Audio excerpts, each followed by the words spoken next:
expose you and your band to them. This is no different than television advertising or radio advertising or any other type of advertising. All right? We have a rating. We have a following. We're going to allow you, right, to put your music out there, but you're going to have to pay for it.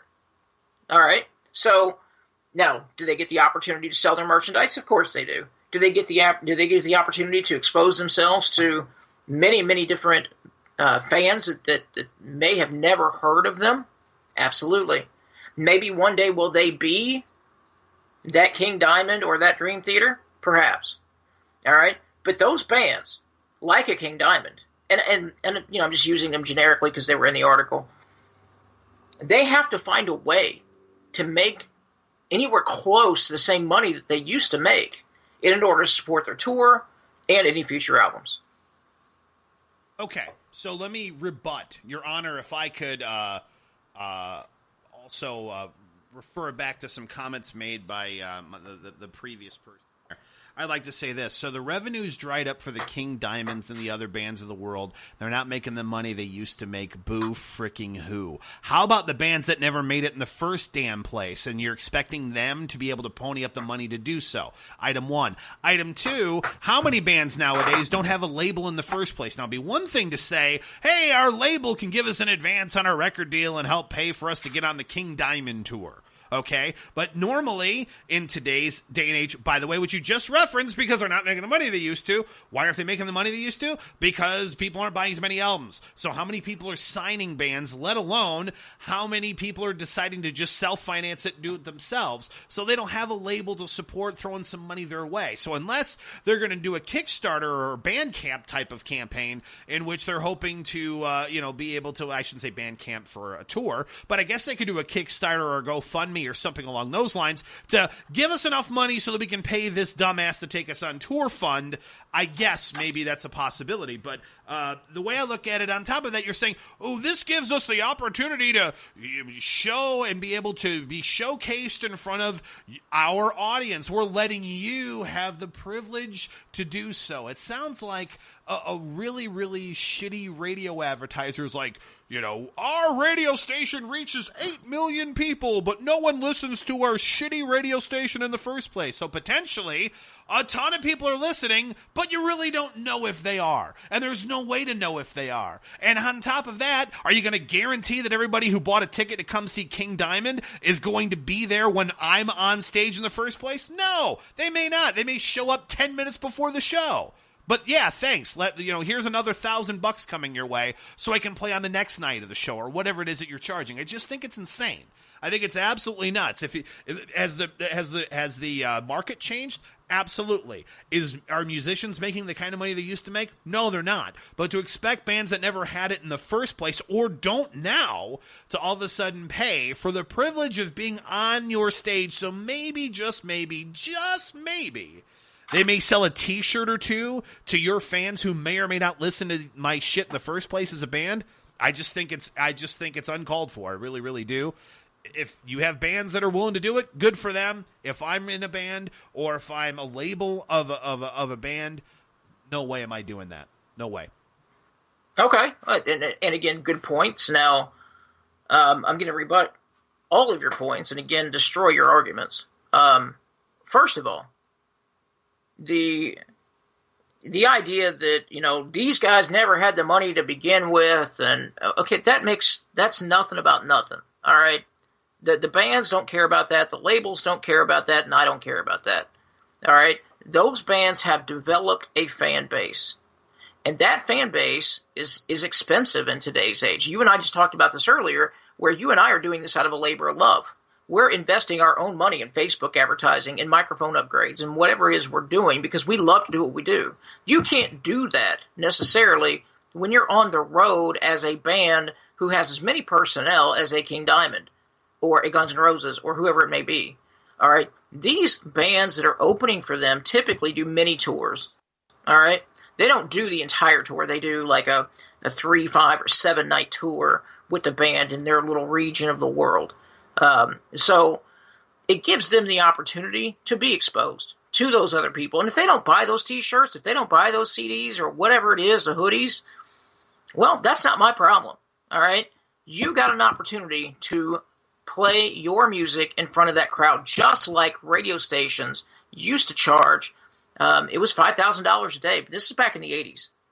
It was $5,000 a day to have your song. And how's that business model working? Well, it's not now, but none of it is now. So these bands are attempting to find a way to supplement their income. They have to. So, I'm not saying the pay-to-play happens all the time on every venue, but it does happen a lot, especially with a smaller band that doesn't draw. Now, Iron Maiden came out and said, we're not ever going to ask a band to pay to play. Okay? They can do that. They're Iron Maiden. They shit gold bricks. For Christ's sake, how much money do they make a show? So they can do that. But the business model has changed for all the bands. Well, let's say 99% of the bands out there, if not more. They need that revenue. So a 3-night show or 3-night tour or 5-night or whatever it is, these bands are getting that opportunity. So, Your Honor, I rest my case. Okay, I will have one quick rebuttal before I end it. So let's look at Iron Maiden as a band. You're talking about paying. How about just the idea of paying it forward? Name a band probably 30 years ago that said, hey, King Diamond just starting out, or Merciful Fate, we really dig your shit and we'd like you to be on our tour. Would you want to tour with us? Yeah, of course, that'd be great. How do you think they probably got their start? The exact same way. Granted, it's a different day and age, but it's still the same idea of how did the bands get their start when they started? Most of the time, it usually is the headlining band goes, I dig the hell out of these guys, and I'd love for them to be a part of our tour because I think they're just like Triple B. I think these guys are great, and I think more people should check them out. I'm a fan of their music. Most of the time, that happens. Sometimes the label's involved, but a lot of times it's the artist saying, I want you to share the stage with me because I believe in your band and I think you guys are pretty killer and we'd love to have you on the road with us. That's usually how it happens. That's probably how Merciful Frickin' Fate got their start. It's probably how Iron Maiden got their start, and damn near every other band that is now having the balls and the, I guess, lack of decency to charge money to now the newer guys in the first place. It's below the belt, man. It's Bush League. I think it's bullshit. Okay, well, you started the argument. I'm going to finish it, so last rebuttal. So, to your point, Cinderella was discovered by Bon Jovi, who said, hey, look, go on tour with us. They did, and, now they've become one of the legendary artists from the 1980s. I won't deny that, okay? What I will say is that, to your point also, it's much different today than it was 30, 40 years ago, to this degree. Back then, money was coming in faster than David Geffen himself could spend it. Even the legendary bands couldn't spend it fast enough. It was coming in so hot and heavy. Between MTV and CD sales and merchandise sales and all the things back then. You don't have that today. It's different today. So, Your Honor, I rest my case. We'll let you, the fans, render your decision. Let us know what you think. Let us know who you think really believes their side. Or which one is just playing the lawyer and doing a pretty good job of it. Curious your thoughts, and also want to get your feedback on it as well. And again, especially if you're in a band, like I said a little bit ago, love to hear from you. Have you paid to play? Would you pay to play? Do you think it's insane? Do you think it's worth it? We want to hear from you. Settle this debate. We rest our case for now. Bib's Best Bands You've Never Heard Of. Well, it wouldn't be an episode of the Accordion Metal Podcast without talking Biv's Best Band You've Never Heard Of. Of course, we are celebrating the 1-year anniversary-ish of the episode. And as many of you know, have listened to the show before, one of the main reasons we wanted to do this thing in the first place is to talk news, reviews, interviews, all things metal, but really make sure to highlight a band that we believe in, a band that we love and appreciate, and no one's heard of them. You know that as a metalhead, one of your favorite things to do is be like, dude, you've got to check these guys out. And you do. You share it with buddies. They like it. They don't like it, whatever. But it's something to talk about and something that just keeps your juices flowing as a metal fan. And if there's anything that Biv lives and dies for, it's checking out and discovering new bands and sharing them with me. He's done it for years. And so, since we're doing a podcast, why not, once again, highlight on this episode, like we do every episode, Biv's Best Band You've Never Heard Of. So, Biv, what do you got on tap for us? We've been doing this, as you said, for a year now. And I don't even know how many episodes that is. 20 or so? I don't know. I lost count. We had a hiatus here or there. but yeah, we've tried to do every other week. Is really right. So, I'm excited about all the bands, obviously, that I present as Biv's Best Band you've never heard of. Otherwise, they wouldn't be Triple B. I have to say, this one might be in my top 2 or 3. Wow. And not only are they in my top 2 or 3, but no one's heard of them. I mean, no one. Like, they have, 1,500 Facebook likes. Excuse me, not 1,500. They have, 150. Oh, Jesus. We have more than that.